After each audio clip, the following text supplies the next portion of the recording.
Class 11th में फिर से आप सभी बच्चों का एक बार स्वागत है। केमिस्ट्री पढ़ रहे थे हम लोग चैप्टर नंबर 1, रसायन विज्ञान की कुछ मूल अवधारणाएं, some basic concept of the chemistry. Matter क्या है ये हम देख चुके थे, उसको डिफाइन कर चुके थे। मैटर को हम भौतिक अवस्थाओं के आधार पे यानी फिजिकल स्टेट के आधार पे हम कितने तरीके से क्लासिफाई कर सकते हैं इसको हम देख चुके हैं, इस पे बात कर चुके हैं। आप जानते हैं कि मुख्य रूप से सॉलिड, लिक्विड और गैस में डिवाइड कर सकते हैं, मतलब उसको हम क्लासिफाई कर सकते हैं। वास्तव में तो इसको हम 5 टाइप से क्लासिफाई कर सकते हैं, लेकिन मुख्य रूप से जो आपके सामने एग्जिस्ट करता है, जिसको आप अपने आसपास देखते हैं, उस आधार पे भौतिक अवस्थाओं के आधार पे हम 3 तरीके से क्लासिफाई कर सकते हैं, ठीक है। और उसको हमने ले करके उसके प्रॉपर्टीज के बारे में आपसे डिस्कस किया था। सॉलिड क्या होते हैं, सॉलिड की क्या क्या खासियत होती है, क्या क्या उसकी प्रॉपर्टीज होती है, लिक्विड क्या है, ठीक है, गैस क्या है। इन तीनों में हम अंतर देख चुके हैं। इसके पहले वाले वीडियो में आप जा करके वहाँ, अगर आप नहीं देखे हैं तो जा करके देख लीजिएगा, ठीक है। कोशिश हमारी यही है कि जल्दी से जल्दी कोर्स को आगे बढ़ाया जाए, लेकिन सिलेबस भी बहुत ज़्यादा है, ठीक है। चलिए, कोई दिक्कत नहीं है। तो क्या हम सॉलिड को लिक्विड में, लिक्विड को गैस में कन्वर्ट कर सकते हैं? क्या क्या कंडीशंस होते हैं उसको हम देखेंगे। ये आपस में जो किसी भी द्रव्य की जो अवस्था है, उनको क्या हम आपस में कन्वर्ट कर सकते हैं, उनका कन्वर्जन कर सकते हैं कि नहीं कर सकते हैं। सॉलिड से गैस भी पदार्थ क्या होते हैं, बदल सकते हैं। तो चलिए इसको हम आगे बढ़ाते हैं, ठीक है। इसको देखते हैं। सॉलिड है, लिक्विड है और गैस है, इसमें दिया हुआ है यहाँ पे, ठीक है, लेकिन थोड़ा सा डिस्टरबेंस है इसमें, कोई बात नहीं। ठोस है, ठीक है, द्रव है, और ये ठोस है, द्रव है और गैस है। मान लेते हैं कि कोई भी एक पदार्थ जो है वो इन तीनों अवस्थाओं में एग्जिस्ट कर सकता है कि नहीं कर सकता है, क्या क्या। तो सबसे बेस्ट एग्जाम्पल आप H2O का ले लीजिए, ठीक है। वाटर जो है वो प्रकृति में तीनों रूपों में क्या करता है, एग्जिस्ट करता है। आप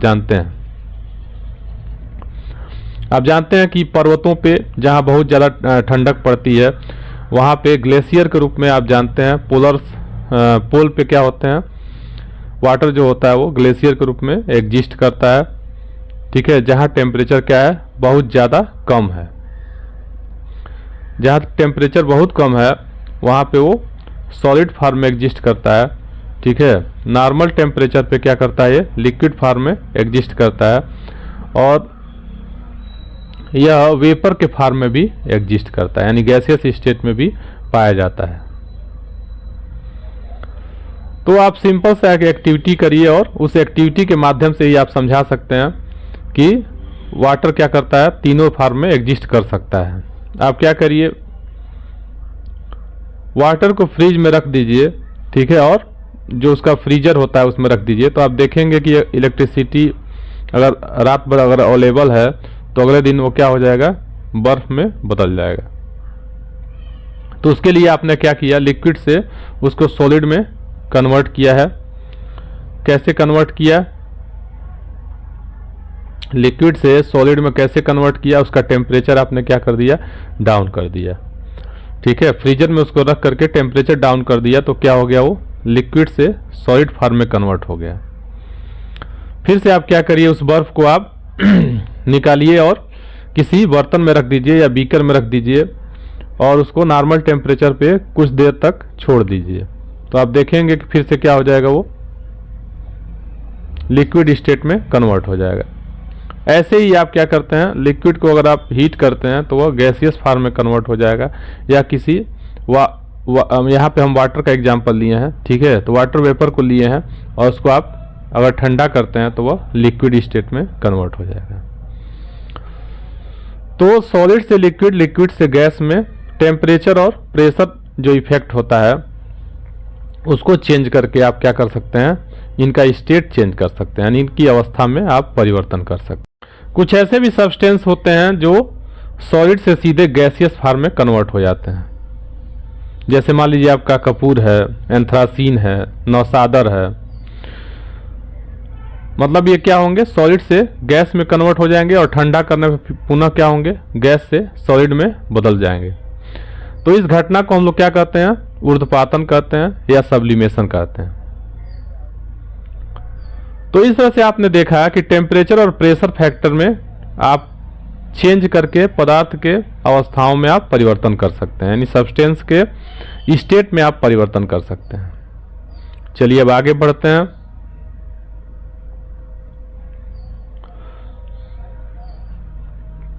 अगर हम किसी मैटर को क्या करते हैं, क्लासिफाई करना चाहें उसके केमिकल बिहेवियर के आधार पे, तो कैसे क्लासिफाई करेंगे।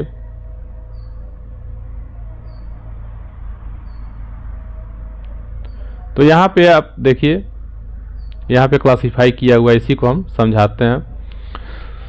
तो सब्सटेंस या मैटर ले लिया है जिसको द्रव्य कहते हैं, इसको हम क्लासिफाई कर सकते हैं मुख्य रूप से दो भागों में, इसको क्या कर सकते हैं, डिवाइड कर सकते हैं। पहला आपका है मिश्रण और दूसरा है शुद्ध पदार्थ। मिश्रण को मिक्सचर कहते हैं, ठीक है, इंग्लिश में मिक्सचर कहते हैं। तो ये आपका क्या हो गया, मैटर है। मैटर को आपने दो भागों में डिवाइड किया, पहला आपका है मिक्सचर और दूसरा आपका क्या है, शुद्ध पदार्थ है, यानी प्योर सब्सटेंस है। फिर से आप क्या कर सकते हैं, मिक्सचर को भी दो भागों में क्लासिफाई कर सकते हैं। पहला आपका होता है होमोजीनियस मिक्सचर यानी समांगी मिश्रण, और दूसरा आपका क्या है, हेट्रोजीनियस मिक्सचर या विषमांगी मिश्रण भी कहते हैं इसको। अब बगल में देखिए ट्रेन जा रही है, ठीक है, तो क्या कर सकते हैं, दो चार मिनट नहीं, एक आध 2 सेकेंड हो सकता है, ठीक है, कोई बात नहीं, अवॉइड करते हैं।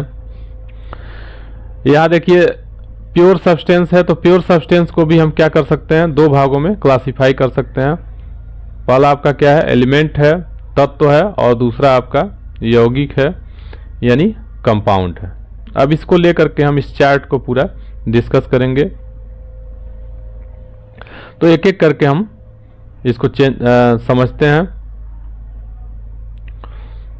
सबसे पहले तो मैटर क्या है, तो मैटर मैं बता चुका हूं कि कोई भी ऐसा चीज जो क्या करता हो, स्थान घेरता हो तथा जिसमें कुछ द्रव्यमान हो, ठीक है, यानी स्पेस ऑक्युपाई करता हो और उसमें क्या होता हो, कुछ न कुछ मास होता हो, तो उसको कहेंगे कि वह मैटर है यानी द्रव्य है। अब मैटर को हम क्या करते हैं, क्लासिफाई करते हैं। तो जो उसका फर्स्ट पार्ट है मिक्सचर, मिक्सचर क्या है, देखिए जब दो या दो से अधिक पदार्थ आपस में किसी भी अनुपात में, ठीक है, किसी भी रेशियो में अगर मिले होंगे तो उससे क्या बनते हैं, मिक्सचर बनते हैं। मनमानी ढंग से आपस में मिले होंगे, जैसे मान लीजिए आपका चावल में कंकड़ है,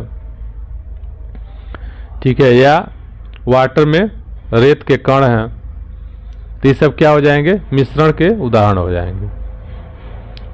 या वाटर में नमक घोल लिए हैं, ठीक है, या वाटर में चीनी घोल लिए हैं, ये भी क्या है, मिश्रण ही है, मिक्सचर ही है। तो देखिए मिक्सचर भी दो तरह के होते हैं, मैं दोनों का एग्जाम्पल एक साथ ले लिया हूं। अब इनको फिर से मैं क्या करूंगा, अलग करने का प्रयास करूंगा। पहला आपका है समांगी मिश्रण, ठीक है, समांगी मिश्रण या इसको हम क्या कहते हैं, समांगी मिश्रण या होमोजीनियस मिक्सचर के नाम से भी इसको हम जानते हैं। तो होमोजीनियस मिक्सचर किसको कहेंगे, ऐसे मिक्सचर जिनमें उनका अवयव, ठीक है, यानी जिससे वो मिल करके बने हुए हैं, उनको हम अवयव कहते हैं, इंग्लिश में उसको कंपोनेंट कहते हैं। ऐसे मिक्सचर जिनके कंपोनेंट क्या हो, हर जगह समान हो, ठीक है, उनको हम कहते हैं होमोजीनियस मिक्सचर, समांगी मिश्रण। और ऐसे मिश्रण जिनमें उनके अवयव हर जगह समान नहीं हो, ठीक है, उनको कहते हैं विषमांगी मिश्रण, ठीक है, यानी हेट्रोजीनियस मिक्सचर। क्या क्या इसके एग्जाम्पल हो जाएंगे? जैसे अभी मैं एग्जाम्पल लिया था कि वाटर में आप क्या कर रही, वाटर में साल्ट थोड़ा सा घोल लीजिए या वाटर में थोड़ा सा शुगर यानी चीनी घोल लीजिए, तो ये एग्जाम्पल हो जाएगा समांगी मिश्रण का। क्योंकि आप जो भी सॉल्यूशन बनाए हैं, साल्ट सॉल्यूशन या शुगर सॉल्यूशन, वहाँ से आप क्या कर सकते हैं, कहीं से भी आप थोड़ा सा उसका कंपोनेंट लेंगे, मतलब उसमें से निकालेंगे, ठीक है, तो वो समान रूप से घुले होंगे। उसका टेस्ट करके आप देखिए, उसमें से 1 चम्मच निकालिए, पहले टेस्ट करिए, ठीक है, फिर उसको दूसरा चम्मच निकाल के टेस्ट कीजिए। इस तरह से देखेंगे कि उसके टेस्ट में थोड़ा भी कोई अंतर नहीं होगा, ठीक है। तो ये क्या हो जाएगा, होमोजेनियस मिक्सचर का बेस्ट एग्जाम्पल हो जाएगा। दूसरा आपका क्या है, हेट्रोजीनियस मिक्सचर, तो इसके क्या हो जाएंगे एग्जाम्पल, विषमांगी मिश्रण के। विषमांगी मिश्रण में जैसे मान लो कि चावल है, उसमें कंकड़ की मात्रा है, तो कहीं मान लीजिए उसका जो सैंपल लीजिए अगर, ठीक है, जो भी मिक्सचर है उसका सैंपल लीजिए, मतलब उसमें से क्या करिए, थोड़ा सा मात्रा लीजिए, उसमें कंकड़ को काउंट करिए, फिर उसमें से थोड़ा सा कहीं और से निकालिए और उसमें कंकड़ देखिए, तो क्या होंगे, कुछ जो मात्रा होगी उसमें कंकड़ की ज़्यादा होगी, कहीं पे कंकड़ की मात्रा कम होगी। तो इस तरह से वो असमान रूप से आपस में क्या होते हैं, मिले होते हैं, तो इसको कहते हैं विषमांगी मिश्रण, ठीक है। तो ये वाला जो आपका फर्स्ट पार्ट है, ये पूरा हमने इसको समझा दिया यहाँ से यहाँ तक, ठीक है। मैटर का जो फर्स्ट पार्ट है उसको कंप्लीट कर दिया। अब हम बात करते हैं सेकेंड जो इसका पार्ट है, प्योर सब्सटेंस, यानी शुद्ध पदार्थ किसे कहते हैं। तो शुद्ध पदार्थ क्या है, समान प्रकार के परमाणुओं या अणुओं से जो बनते हैं, जो पदार्थ बने होते हैं, same kind of molecular atom जिसमें एग्जिस्ट करते हैं, उसको कहते हैं प्योर सब्सटेंस। तो प्योर सब्सटेंस में आपका जो पहला है उसको हम कहेंगे एलिमेंट, ठीक है, यानी तत्व। अब इसको लेकर के हम समझने का प्रयास करेंगे, तत्व क्या है। तो इसमें दिया हुआ है बहुत सारा है। तो तत्व को कैसे हम डिफाइन करेंगे, ठीक है, एलिमेंट को कैसे हम डिफाइन करेंगे, इसको समझते हैं। सेम काइंड ऑफ एटम से मिलकर के जो प्योर सब्सटेंस बने होते हैं उनको हम कहते हैं कि वह एलिमेंट हैं, और इनको हम और सिंपलर सब्सटेंस में नहीं ब्रेक कर सकते हैं।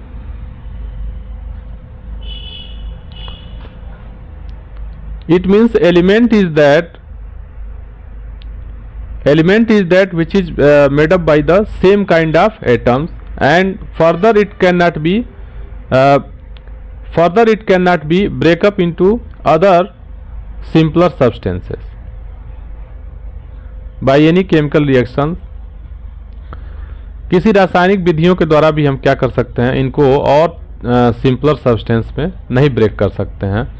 इनको हम क्या कहते हैं, एलिमेंट कहते हैं। जैसे एग्जाम्पल आपका हाइड्रोजन हो जाएगा, ऑक्सीजन है, नाइट्रोजन है, ठीक है। अब इसको आप ऐसा नहीं है कि ऑक्सीजन को अब फिर किसी और में हम तोड़ दें, ठीक है, रेडियो एक्टिव हम की बात नहीं कर रहे हैं, ठीक है। वहाँ पे क्या होता है, वहाँ पे न्यूक्लियर रिएक्शन होता है, ठीक है। अब ऐसा मत सोचिएगा कि भाई यूरेनियम क्यों ब्रेक हो जाता है बेरियम और क्रिप्टन में, ठीक है, तो वहाँ कन्फ्यूजन की स्थिति नहीं होनी चाहिए।